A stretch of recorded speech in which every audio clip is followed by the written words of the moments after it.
আসসালামু আলাইকুম। এই যে আমরা আসি ইলেকট্রিকের কাজ চালানোর জন্য এই বিল্ডিংয়ে। একটা বিল্ডিং,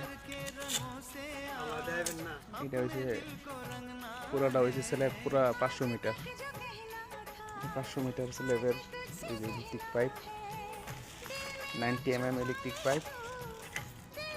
এখানে আছে 500 পিস ইলেকট্রিক পাইপ।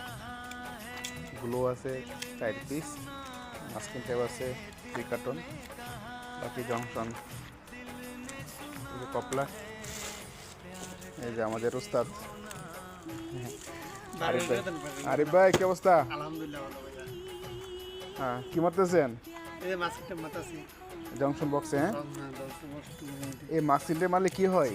এটি মারলে যখন কংক্রিট করে তখন এটি ভিতরে যাওয়ার সম্ভাবনা কম থাকে। মানে কংক্রিট এর ভিতরে ঢুকে না, মানে কংক্রিটের যে মশলাটা আছে এর ভিতরে ঢুকে না, না?